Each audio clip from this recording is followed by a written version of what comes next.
Hello everyone, welcome back to Highways and Hilltops with Charlie and Jodi. This week we're going to cover episode 22. It's Washington, D.C., part 1.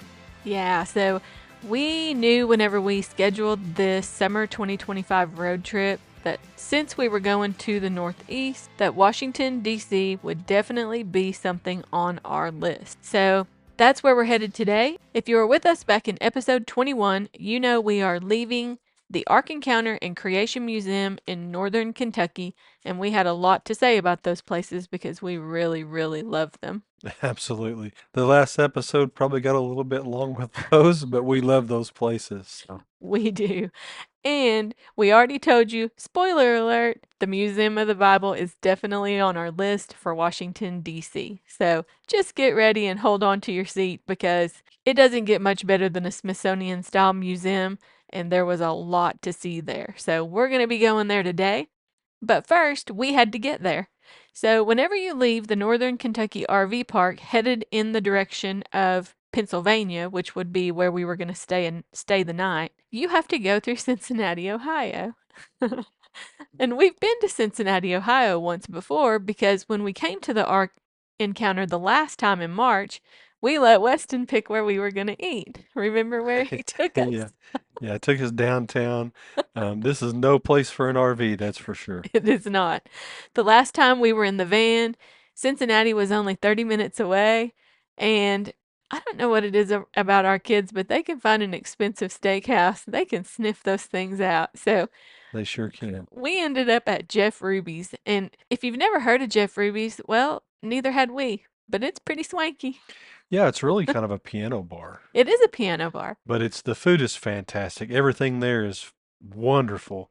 It's Mhm. also expensive, but that's the kind of place you're going when you go to Jeff Ruby's. And we also knew when we let Weston pick that that's probably the place we were going to end up. Yeah, so every trip we let him pick a couple of places, right, to make him feel like he's special, I guess, and can eat what he wants. But he always picks the most expensive, that's for sure. He does. So if you end up at Jeff Ruby's Steakhouse in Cincinnati, Ohio, go to the ladies' bathroom if you're a lady, because you're never going to see another bathroom like this. I'm just going to tell you right now. I had to take a picture of this bedazzled porcelain bathtub. um, I guess, my hillbilly was kind of showing. But Yeah, everything about this place is nice. The steaks are fantastic. They even had, what was the rose petal thing that they brought out for that chocolate cake. yeah, chocolate rose petal cake or something like that. They Yeah. poured the steam over it to, I guess, render Soften down the the petals soften or the petals something. or whatever. I mean, this is really fancy eating, but wonderful. I will say this, everything there was really good. It was amazing. And that rose petal cake, we didn't eat it, but I kind of wish we would have. And it was so funny just watching the look on his face when that waiter started putting those rose petals all like sprinkling them all over his cake. And he was like, "What am I supposed to do with those?" And the waiter said, "You're supposed to eat them." I guess they were good because he cleaned his plate. He did say they were very, very good. We had to ask him. All right. Oh, just a heads up. They also don't have a dress code. I mean, it's really swanky and there were really fancy people in there, but we had on traveling clothes and they didn't care. No, not at all. So, yeah, just don't try to pull your RV down there because we had to park like between two apartment buildings and walk 3 blocks or some A junk. lot of paid parking and stuff like that. The van was tough to park, much less an RV. Yeah, it was. But that was the last time that we went to the Ark Encounter and Creation Museum. We told y'all back in March of 2024. But this time we had to go back through Cincinnati to get out because that's where the highway goes through. And it wasn't super busy traffic, but it was busy enough. And so as we're tooling down the highway, we need to get over, and these cars are just zooming around us and won't move over and let us over. So we miss getting on the highway and have to just go back off of another exit. Yeah, this happens a lot. What you have to tell yourself is just, what do I always say? Slow down and be in everybody's way. They're just gonna have to, just Yep, gonna have to be in the way. just gonna have to be in the But way. we eventually make it, so it's no big deal. But We it did. seems like ever so often on a trip, you'll run into that. Some kind of hiccup. That's right. It was downtown, and Of course, the thing that we're always worried about is just our height, right? You don't want to get downtown and then end up having to go under some type of tunnel or skywalk or something that's 10 foot tall. And that's easy to do when you're very unfamiliar with the area that you're in. So it sort of felt like downtown Tulsa or Oklahoma City to me. Definitely not somewhere you felt like you wanted to be with an RV, but we made it. We took a couple of blocks, jumped back on the highway, and we were rolling toward Pennsylvania. Well, we've said this before, but really we like to use some type of an RV app Hmm. to check, but we also like to do a quick search the night before with Google Earth and kind of look at where we're going. It saves you a lot of hassles. Yeah, and we're getting better at that. Yeah. Definitely getting Or, better. and for that matter, you use Google Maps as we go down the road. So if we run into traffic or whatever, or there's a storm or something, there's several things we use, but a lot of times we'll have two things going, Hmm. be watching the weather a little bit, be using our RV apps and things like that. But yeah, a little bit of preparation on that trip is really an important thing. Yeah, for sure. So we were headed to the Washington Pittsburg KOA. So it's just outside Pittsburgh, Pennsylvania. Um, it was kind of interesting getting here. Honestly, once we got out of Cincinnati, the trip was pretty good. And then it gets us off the highway and starts taking us over to this little town to get us over to the Washington Pittsburgh KOA. Yeah, right away I noticed the sign on the road. It's very sharp right there. It's kind of goes, it's real steep, and it just didn't feel right. So I passed on by that place, if you remember Mhm. right, went down to the next entrance, and it felt worse. Yes. So we turned back around, got all the way back to the original place to turn in. I turn in, and right there, there's a Y, but I don't notice it. Mm-hmm. And it takes me right into this neighborhood. Yes. And the people on the front porch of this neighborhood stop us and say, "Oh, this happens all the time. Uh-huh. You should see some of the big rigs that come in here. You guys are going to have to go through the neighborhood, turn around, go back down this hill, and this is long, winding road." Long story short, this is one of those areas where I talk about, if we'd have taken the time to Google Earth it or whatever, we wouldn't have went. Yeah, and the Y was so weird because you turned off the main road and then it's like the Y went off a hill and we were like, That seems odd." And there's no sign there that's like, "Hey, KOA is that way." Yeah, There's it's no really steep hill, sign. so it kind of feels dangerous. Yeah. And then we end up going left to that Y. And as we're going through the neighborhood, you guys have to get out and actually walk beside me watching for power lines. Yeah, y'all, the cars, like these are older homes in Pennsylvania and they have no garages and their lots are very small. They're also up on the side of a hill, so they have to park on the road. So it was literally their car, us in the camper, and then trees. It's amazing what you can do with these rigs if you'll just slow down and be careful. Yes. We had overhanging trees, and I had to get over to one side and get around some trees, and then had to get under some power lines.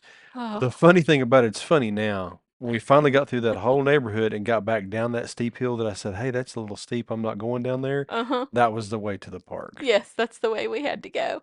And the neighbors up on top of that hill, they were like, "When you get there, will you please tell those people to put a sign up down there at the Y? Yeah. Because they're tired of the RVs coming through there and the stress and anxiety of people trying to get down their little bitty road beside their cars and with those trees right on the edge of the road. And those wires were, I mean, they were just rolling over our air conditioners." Yeah, it was way too close. These trips are so much fun, and you have these little spots, and we laugh about them now, but at the time it Mhm. wasn't very funny. I No, mean, it was very when you get stressful. into a bind, it's nerve-wracking, and not everybody's going to want to deal with that. And I Mhm. think this is a whole lot of reason why a lot of people are going to buy tow behinds like bumper pools, things like that, maybe even Airstreams, just because they don't have to deal with that. Mhm. But really, in a way, you're always going to deal with it somehow, unless it's a very tiny camper. Yeah. So I just think a little research is fantastic.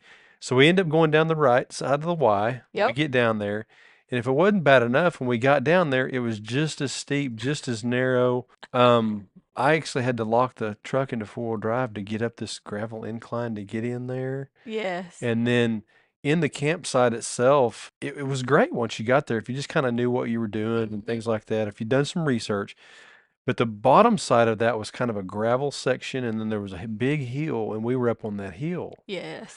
And it wasn't too bad up there. But again, going out of there, you kind of had to have a four-wheel drive. It's going to push you if you're not careful out Hmm. down those gravel roads. And we were worried about dragging the back of our camper too because the drop off is fairly steep, so the truck goes down a lot faster than the back of the trailer. Yeah, and I mean, you with the fifth wheels in the goosenecks, you've got the problem of getting into your bed, tearing up your truck. The Hmm. people with the bumper pulls and the lower campers, they have the problem with dragging the back in. So everybody has a little something that they don't like about Yeah, those steep grades.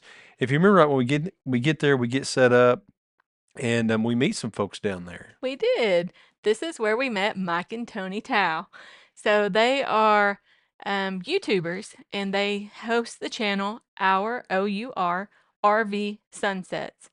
And it was so funny because we saw the Brinkley over there. They also have a Brinkley. And of course, that piqued our curiosity because we're pulled up. We're like, oh my gosh, there's a Brinkley over there. We got to go. When we walk in a little bit, we got to go meet the people. And it might have been the first park where we saw another Brinkley. Well, we saw one at Northern Kentucky RV Park, but we never saw the people. And so whenever we went to walk our dog, well, Mike and Tony were outside. And so we walked up to just meet them, and we didn't really know that they were YouTubers. And then Charles was like, wait, I think I recognize those Yeah, I kind people. of once we got there close, and people just tend to say hi and talk or whatever, and I noticed right off who they were once we got up there and was talking to them. Yep. I've watched a lot of their videos. They're really good. There's a Hmm. lot of good stuff on there. And so I was really kind of interested at that point, how's your Brinkley going, right? Because this is Right. our first trip. But they have basically the same Brinkley in a few years older or something like that. But they love it, of course. And Hmm. we got to talk to them for a long time and about how they do their podcasts and different things. Yeah, it was really fun to get to meet them, and we talked to them for actually quite a while. And they're awesome people, and they have a really cool story, also some hard parts of their story. So you guys jump out on their YouTube channel, Our OUR RV Sunsets, and go check them out because they're great storytellers, and it's really cool to just follow them. They actually live in their Brinkley and they also still work. So they are working from the road and traveling and just living the RV life. And it's really cool to follow them and see all the things that they're doing and, listen to the dips and also the high points of their Yeah. trip. When someone's telling you about their experience over the last several years of living full time in their RV, it's hard not to listen, Hmm. even for a long period of time, especially if you have the dream of doing that. And it's really crazy the unique stories because what you think it's going to be like is not always what it's going to be like. There's all these Yes. little things you haven't thought of. So Hmm. if you get to meet these people or any of these folks on the road, man, that's always good to talk to them. Yeah, it is. It's really fun. But we finally get set up down here. Once we get set up, it's pretty nice. We're having a good time. Um, it's funny. Everybody you go into these campsites, everybody's looking at everybody's camper. That's kind of the part of the fun. Hmm. We had an Airstream right next to us. It was beautiful. We did. It was. There's still a part of me that really loves that camper. So when I see a new Airstream, I kind of gawk at it, right? It's just part of the fun. So we only stayed one night there, and we did drive into town. Funny, when we went to town, we wanted to go to the newer part. We needed to go to Walmart or something, or Target. I don't know. And so we drove out the opposite way that we drove in, thinking, well, we're not going to mess with that road anymore. Yeah, we're going to be smart. We're just going to go straight out of here. We're just going to go out this other way. Well, fun fact, there's a 90-degree curve on that road when you leave out the other way headed toward town. And what else is there?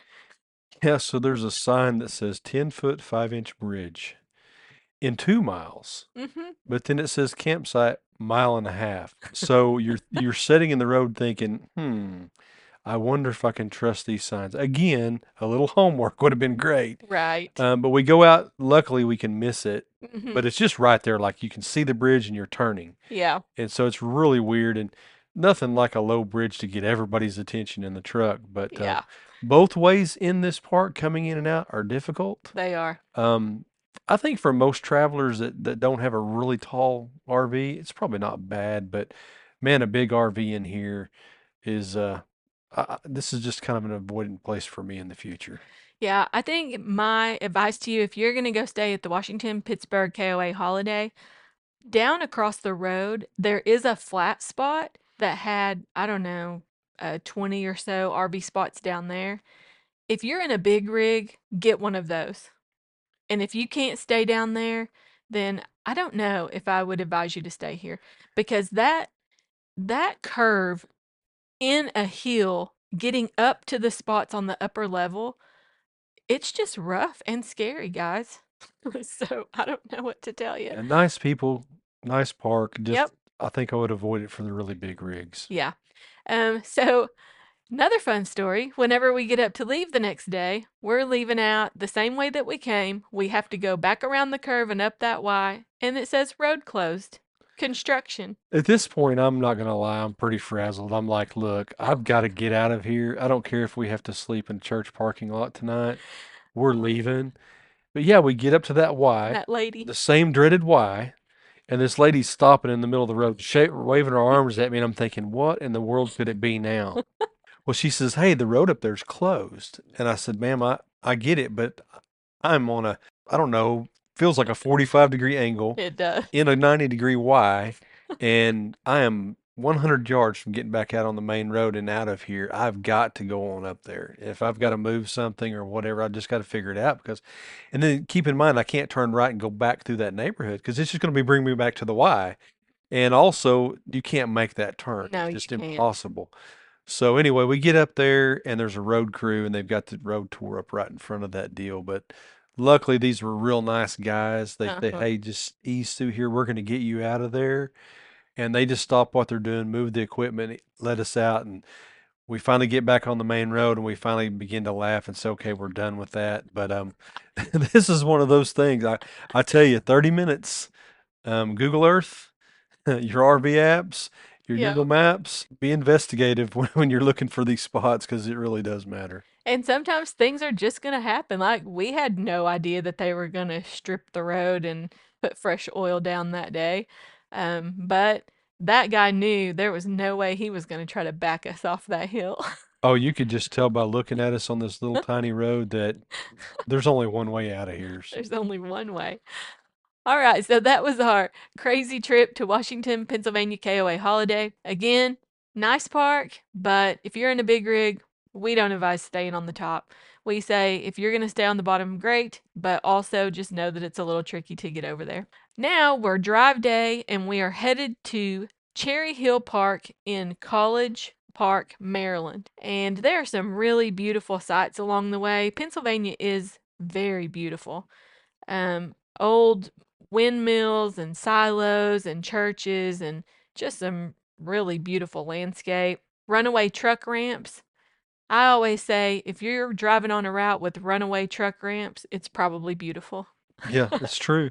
And maybe scary, but very beautiful. So we head on out to College Park, Maryland. I can't remember how long the drive was, but guys, okay, this is like the palace of RV parks.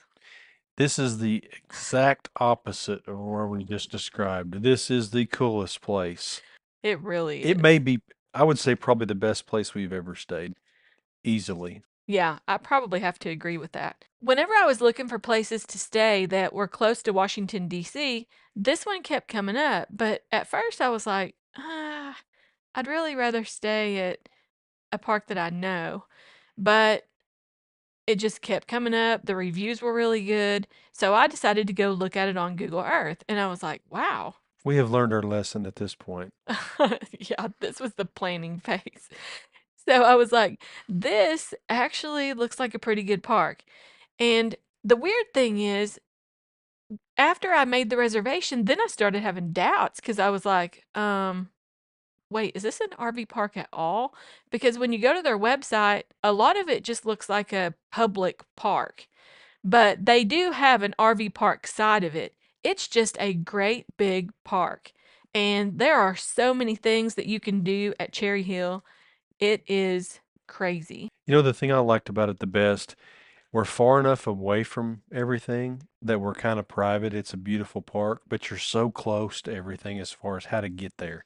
If you get too close to DC, you're going to be in trouble. Yeah, so I ended up calling them because if you guys remember, back when we were planning this 2025 road trip, we had the van. And then when we went and traded it for the Brinkley, I had to go call all these campgrounds and make sure we would still fit. And the good news is Cherry Hill Park was able to accommodate us still, even though we needed a bigger site. And when I had her on the phone, because she asked, "What are you going to do while you're in the area?" And I said, "Well, we're trying to get to Washington, D.C. And from what I can gather, a lot of people say this is like the best place to stay." And she was like, "Oh, it is because we'll take care of you." And so she commenced to tell me that they had a bus stop right in front of their office. She said, "First of all, you don't want to drive to DC Metro. It's not advisable. You can't park anywhere.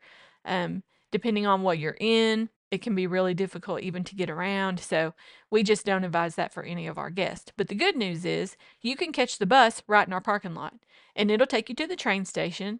And then the train station will get you into DC in, I don't know, 30, 35 minutes. And we've got maps and we can tell you how to get there. And guys, she wasn't kidding. I mean, as soon as you get there, they'll ask you how many days you're going to go to DC and they'll help you get your cards filled for all the train money that you need and all the bus money that you need. I mean, to the penny. Yeah, it was a neat part of the experience. The shuttle ride was easy. It was Yep. nice and cool inside and warm, very comfortable. And then again, you're just right there. I don't think you could drive. There's a parking lot that you can drive down there, but I don't see why a person would do that because every time we caught a shuttle, it was really easy. We knew when they were coming. Um, really, really, in my opinion, the way to go. Yeah, me too. You just catch your bus right across from the office where you check in. You'll see the little bus station. And actually, when we went walking the night before, the bus driver that was getting off of his shift, he was up there at the bus stop, remember?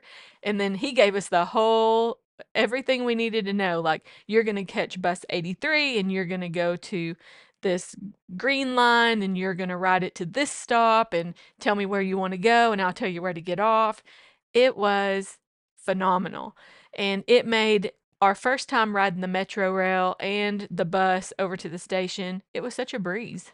Yeah, when we got off the shuttle there and we were on the metro, my first thought was, wow, Subway, I'm not going to like this. It's going to be dangerous or whatever. But I'll tell you what, it was a neat part of the experience. Hmm. Yeah, I didn't feel, I mean, unsafe at all on the trains in Maryland, Washington, D.C. area. So I'll give you a clue for those of you who are thinking, "Oh, I don't know about that. I don't know if I could navigate that rail system."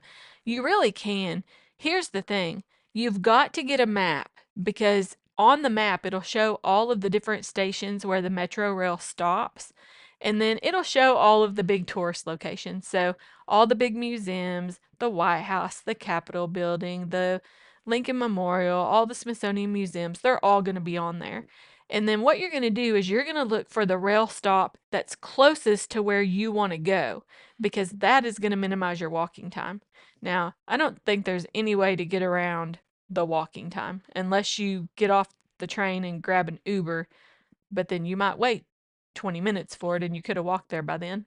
Yeah, and we also figured out that your Google Maps works well on the metro. Yes. And then once you get off the metro, you can use it again walking and get right to wherever you want to go. So Yes. that made it feel a lot better. Felt like we had Google directions right to everywhere we wanted to go. Yeah, Google Maps is really great when you're walking around navigating a city that you don't know. Now, one hiccup that we had the weekend we were there was it was the Army's birthday parade. Oh man, yeah, it just felt like miles of that place was just caged off and you couldn't get anywhere. And of course, they were bringing in all the tanks, all the different equipment and all the different armed services. And that was the Trump weekend where he was going to honor the armed services or whatever for the, I think it was the Army's anniversary, something Something like like that. that. But that made it a little bit hard. But I tell you what, it was still something really neat to see. It was. It was awesome. So, if you're scared of the rail system, don't be. Just find people that can help you. And if you're in an RV and you're wanting to go into the Washington, D.C. metro area, Cherry Hill Park in College Park, Maryland, we highly recommend. It is great. Not only that, there's a million things to do at this place.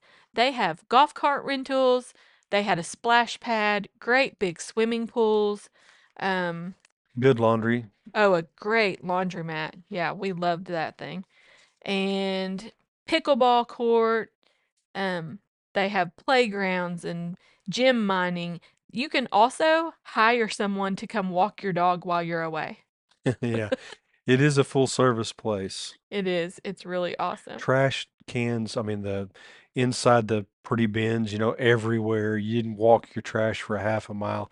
It was Yep. first class. Yep, they have a dog park, an exercise room. You can buy firewood. In the evening, they do tractor rides, and there'll be little kids being pulled by the tractor coming through the park and just having a big time. They do summer movie nights. There's just all kinds of things that you can do at Cherry Hill Park. And they had a mini golf course. Remember, we were going to play mini golf, but we were tired. Yeah, you spend so much time in DC that when you get back, you're typically pretty tired. But Yes. Also, they have security at the gate, so it makes you feel kind of safe inside the park because it's a little bit of a busy, um, what would I call it? Like a DC suburb area around College Park, Maryland.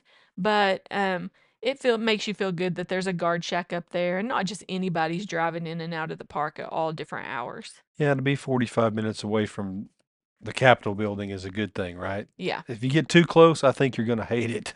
yeah, It's just for too sure. much traffic and too much going on.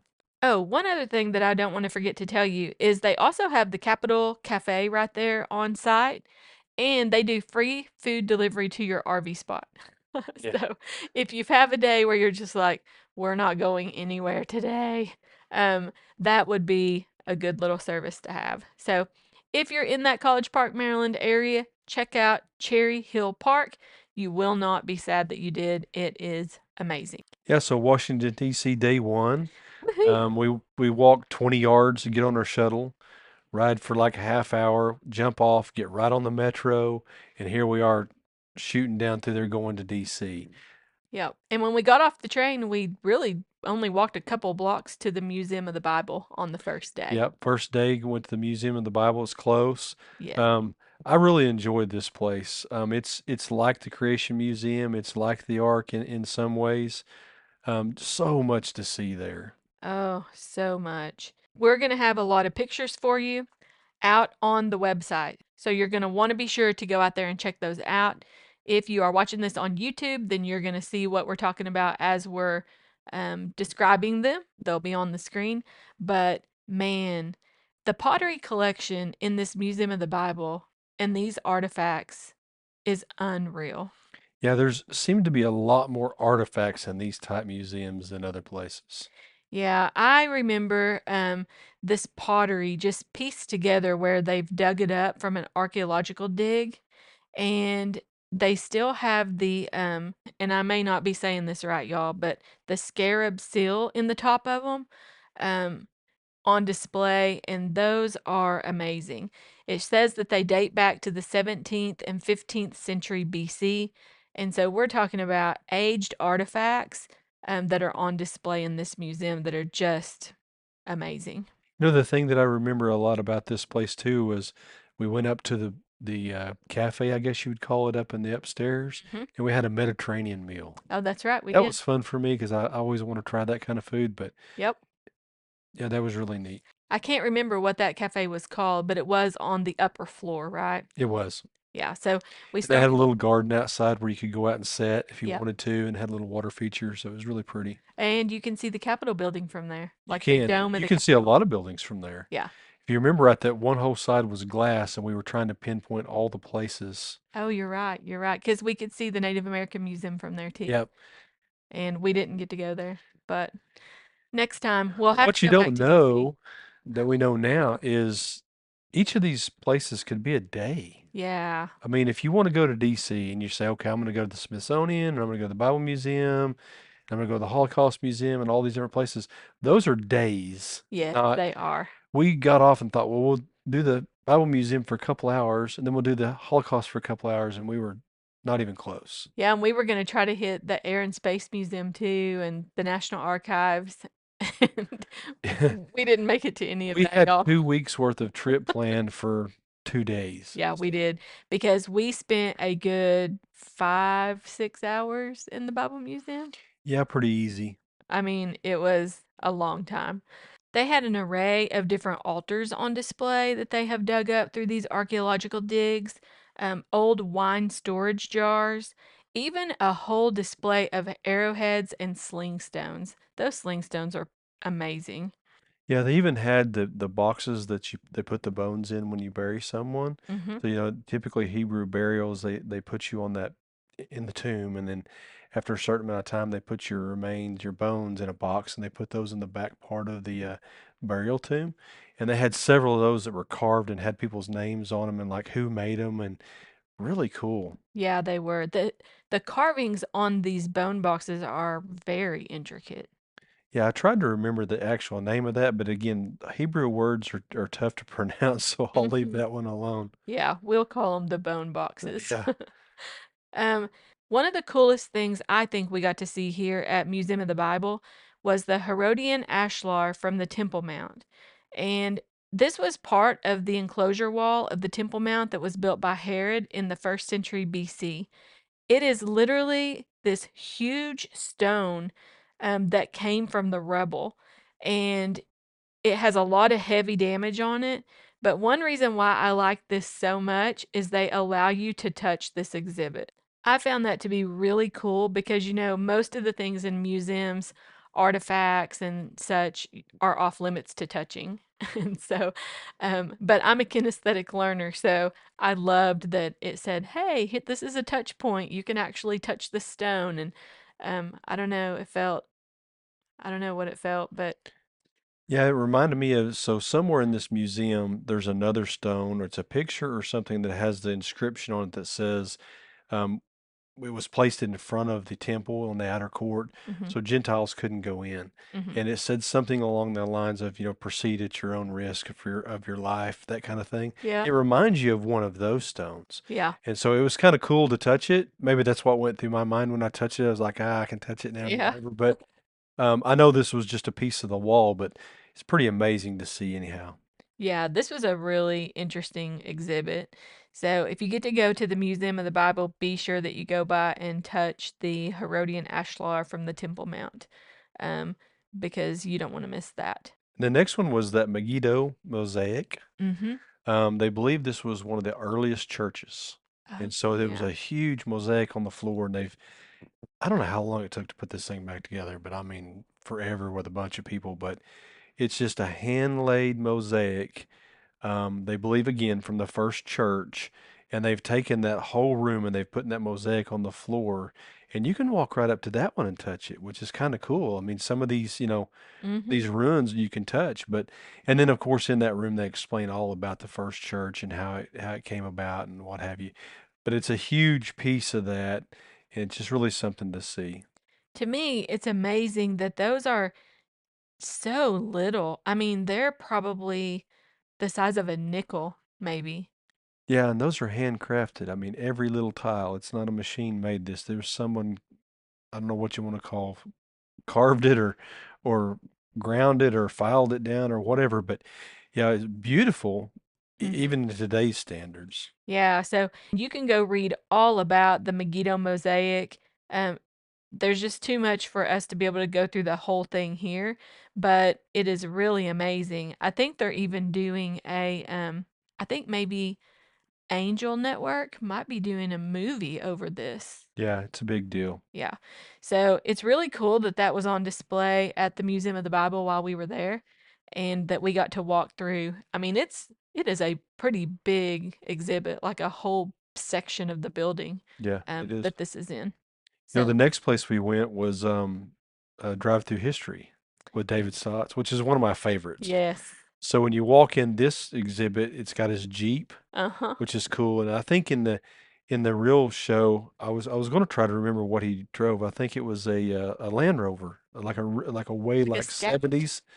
Yeah, type. it was like a 70s redone Land Rover, or whatever. It's pretty cool. Mhm. But anyway, so if you haven't watched his show, it's he's walking through history and he's telling you all about it. So it's really really fun. I'm a big fan, and so they have all this stuff there about his show, and I believe you can go in there and sit down and watch a movie about it. It's just just a lot of fun. It would be so fun if we just lived in the DC area to go hang out at Museum of the Bible and watch those shows on that big theater screen. Yeah, We really love Drive Through History. If you guys haven't watched it, I think it's on the History Channel, isn't it? I believe so. Um, you can probably find it on Prime, but it is so good. I mean, he is so smart.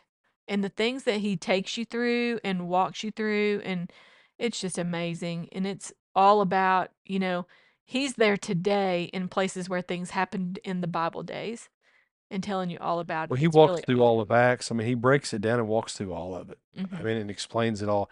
I guess these people just dedicate their life to that kind of study and that kind of history. It's just amazing.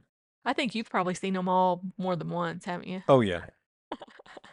Um, but yeah, we've got a picture of his Jeep, or at least a replica of a Jeep that looks like it was his, that they have there in the museum.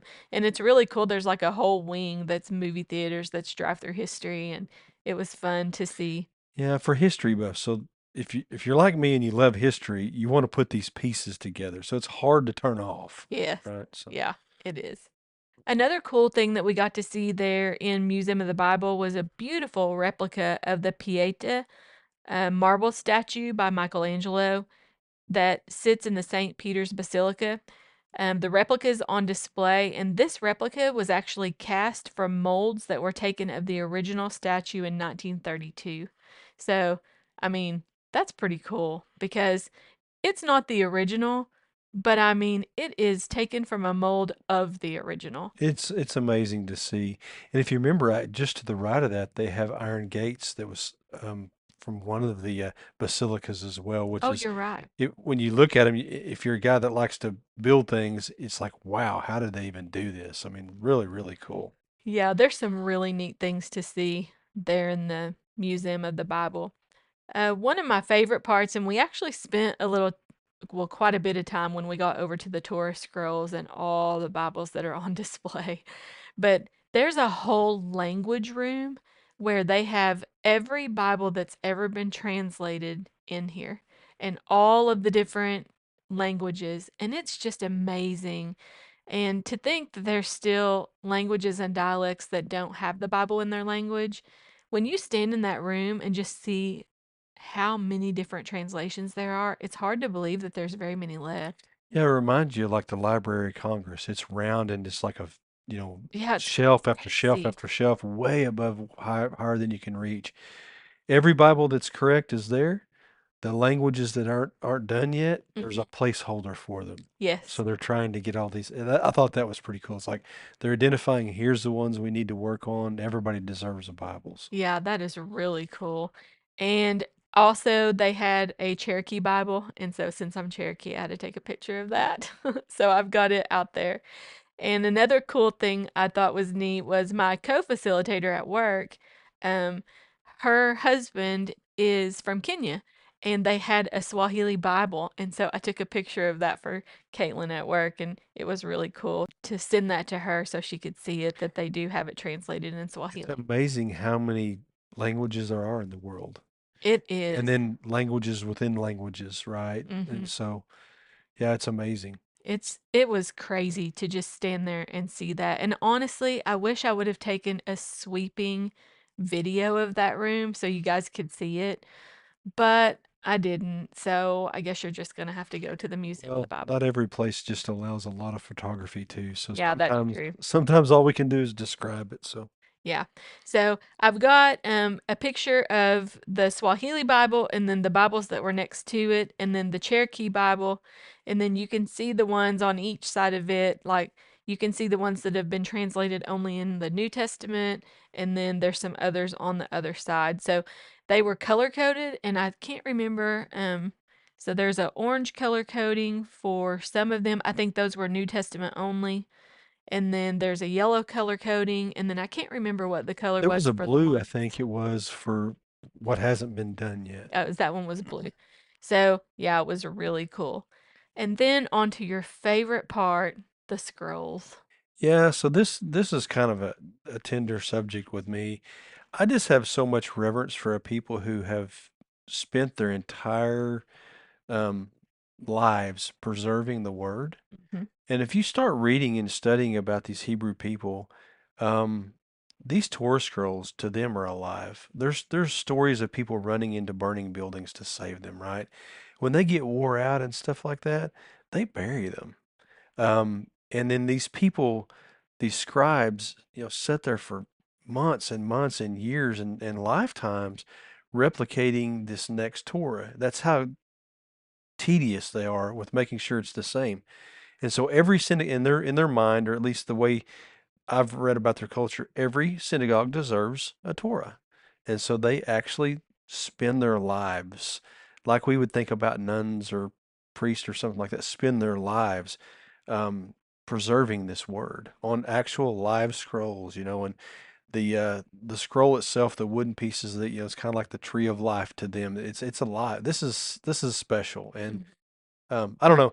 When I walk in here, I just kind of get kind of teary-eyed to think about all that they've done.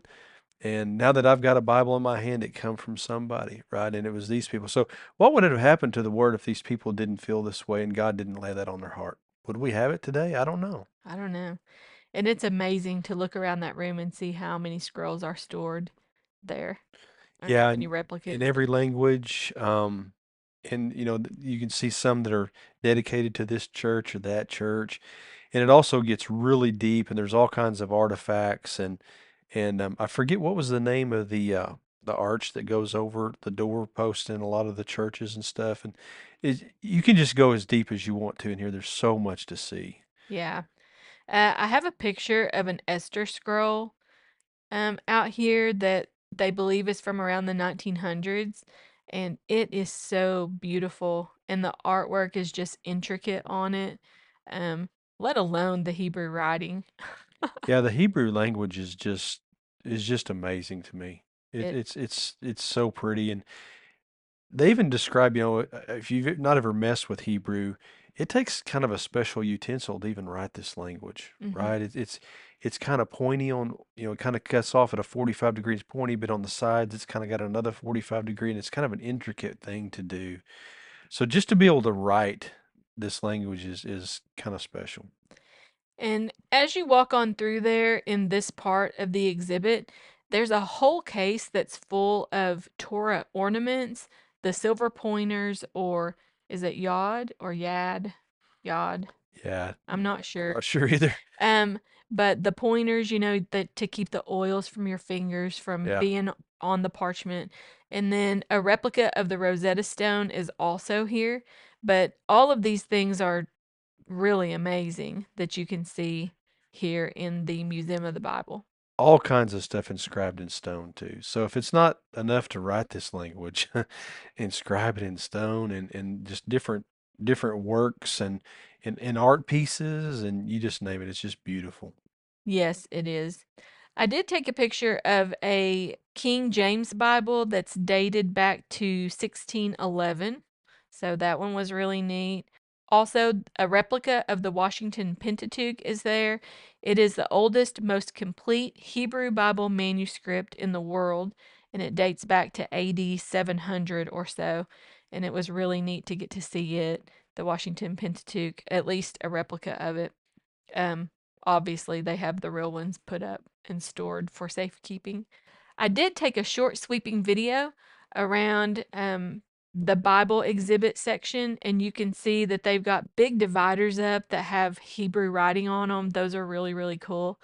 And I'll put this out on YouTube. It'll be a short. So, way before episode 22 gets put on YouTube, the shorts will be out there, the short videos that go with these. So, you can jump out there when you're hearing this podcast and go see it. It was really cool. So the next place is also one of my favorites. It's the world of Jesus of Nazareth. Ah, It's got the tree of life. It's a village in, old Jerusalem.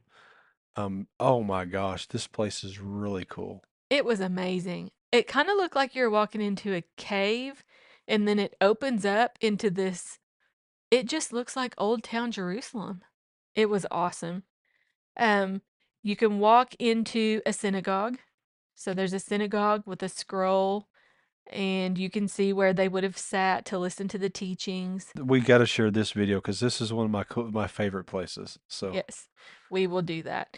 And they've actually got the little replica lamps on the wall. They're probably LED today, but they kind of look like the lamps that are old style that would have been burning in the synagogue for light. yep, got the pillar, got the altar. It's really cool. Yeah, it's neat. Y'all have to go check that short out on YouTube.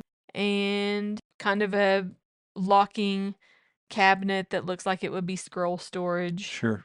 Also, as you walk down through there, you can see where the marketplace would be set up, and it's like you're walking down the streets of Jerusalem, and you can see a replica of a house that would have been set up, or that would have been along that street. It's really, it's really something to see.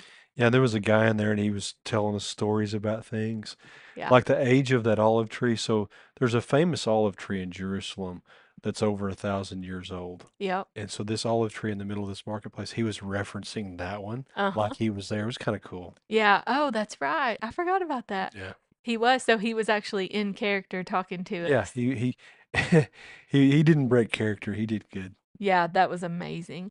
One other thing that we got to see before we left the Museum of the Bible is a replica of the Liberty Bell. So that replica of the Liberty Bell was really cool to see. It's really big, very Yeah. big. And it's a neat thing that they've got stored there. Obviously just a replica, but still. And there was a choir singing out in the foyer that day, and they were from school. I don't know if they were near I'm sure they were near the Washington D.C. area, but they were singing out in the foyer, and as you go from exhibit to exhibit or floor to floor, they would be singing like every 5 minutes they would sing something different. Yeah, and they were good too. Yeah, they were very good. And I wish I could remember who they were, but it was really awesome that that stuff kind of goes on at least throughout the summer. So that wraps up our day at the Bible Museum. I highly recommend it if you go to Washington D.C. I think that it was a lot, and I don't even know if we saw it all. We didn't. I don't think we saw all of it, but it is such an amazing display of Christian history and artifacts and Jewish history, and I think everybody ought to go see it. Absolutely. And the reason we didn't see it all, if you remember right, is we have two trips this day, or two stops, I should say. So yeah, so that's why we had to rush through this a little bit. Yeah. But I highly, yeah, with you, highly recommend it. It's a wonderful place. Yeah, we did want to do some other stuff. And then our time in the Museum of the Bible ran long, so we weren't able to make our timed entry for the next museum, and we ended up just walking up to the US Capitol. So we don't have time to cover that today, but we will cover that in our next episode. And we will also cover day 2 in Washington, D.C., which was our trip to the Holocaust Museum and the White House around all the Army gates. Yeah, and all the stuff going on. And all the stuff going on. But we hope that you enjoyed this trip to Washington, D.C. with us and through the Bible Museum. And yeah, I think that's it. You got anything else? Nothing else. All right. Well, folks, we hope you're having a great summer out there. We are ready for it to wind into fall here because Oklahoma is trying to burn us up. So stay cool out there. And until next time, we hope you get to go explore something fun. See you next time. Bye.